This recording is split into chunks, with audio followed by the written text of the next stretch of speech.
Datang lambat, tak apa. Kau datang lambat, tak asal. Aku tadi dah sampai. Kau tak Eric dah sumpah kau apa? Rik. Aku sumpah. Rik. Eric kata, apa? Dia sumpah abang tadi kat abang. Aku sumpah. Dia kata, orang yang datang lambat ni tak ada disiplin. Siapa yang cakap? Eric. Ha? Aku cakap. Tapi yang penting hari ni kita dapat buktikan lah. Ya, apa-apa? Kita, orang kata, artis yang berdisiplin. Yang lain aku tak tahu. Diorang berapa lama masuk industri. Tapi disiplin. Betul. Konten tak jaga. Tak jaga. Diorang tak menghormati masa orang. Betul. Oh, production dah tunggu lah. Dah kata pukul apa sampai. Kita pun lawan sampai sekarang ni. Orang macam ni, cepat jatuh. Okey. Cepat jatuh. Memang jatuh habis. Memang lenyap dari industri. Dia cakap tadi. Yang aku duduk tengah-tengah panas dekat salah parking ni. Ni tempat parking ni buat apa? Ni salah parking nama dia.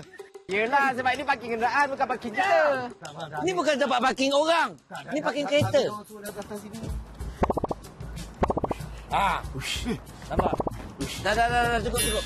Ni kau penat. Aku nampak bubur ni. Asal korang libatkan diri saya tegak ni. Mana? Aku buat apa kat sini?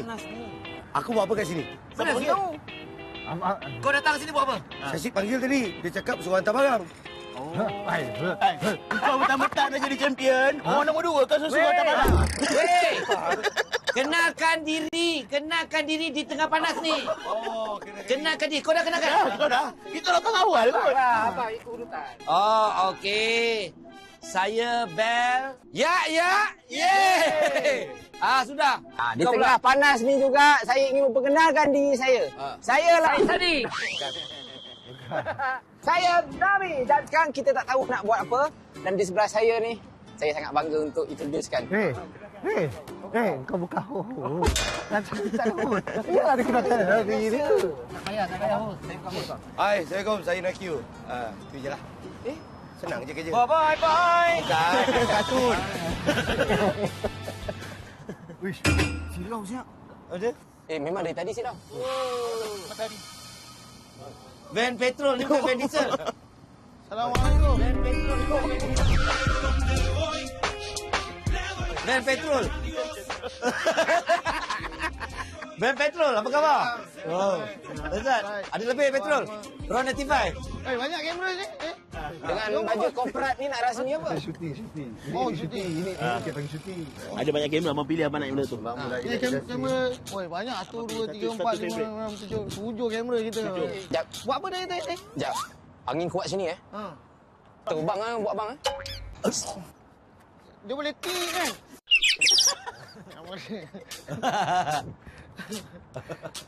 Okey, baik. Hari ni kepada kanan.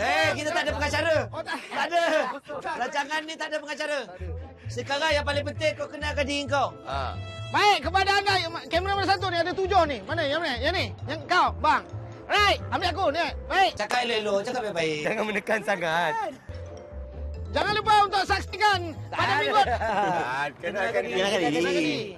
Alright, saya kenalkan Syashik. Kenalkan diri sendiri bukan kenalkan diri Abang, ya orang. apa? Saya Aceh. Muhammad Nasir bin Hamzah. Berasal dari Labis. Labis. Adik-beradik 10, anak nombor 8. Jangan main-main. Mantap. Jadi, pada hari ini kita akan mulakan Tak kita ada. punya misi. Tak ada. Kita dengar cakap dua-dua apa tu? Oh, dia orang. Kita akan disalah. Tolong hormat. Aku paling awal panas ni. Ini pada masyar nanti. Panas dia. Ini bau sikit. Panas dunia ni. Kau kena ingat. Jangan ingat aku tak tahu benda-benda ni. Korang ramai-ramai tak tahu nak buat apa. Cuma korang mesti tahu. Korang cakap. Matahari masa tu sejengkal dia tau. Dah lah, bang. Sudahlah. Kau ingat apa? Musabakah ke? Tak, sekarang saya dengar kita ada variety show. Apa benda? Reality show? Inilah reality dah. Ini show dia. Jangan tunjuk ni ebek. Itulah reality dia. Dan itulah show dia. Takkan tak ada siapa-siapa yang bagi tahu apa nak buat ke apa? Dekat WhatsApp. Ya. Subhanallah. Bingung. Tu kereta apa tu? Weh, kita kena. Wow, hadiah utama. Yes. Hadiah. Apa dia? Apa ni? Cik tengok dulu. Dekor ni. Cik kau Panas ni. Okey. Kenapa dia masuk dulu? Apa yang salahnya? Dia patut masuk kendian. Aku nak duduk sini. Bang, nampak je ni terus langgar je kan? Masuk sekali. Kau masuk sekali. Kau masuk, bukannya kau duduk kau. Aku lah hai. Kita nak ke mana sebenarnya ni? Kau masuk-masuk. Kau tahu tak? Kau pernah dengar tak berita yang Tato van putih. dia tiba-tiba dia ambil kita tak tahu. Lepas tu senyap. Bang, Masuk apa dia? Kau tanya driver tu. Bang. Mana tahu boleh dapat info. Cik, kita nak pergi mana, Cik? Baik cakap tu sebelum kami rompak benda ni.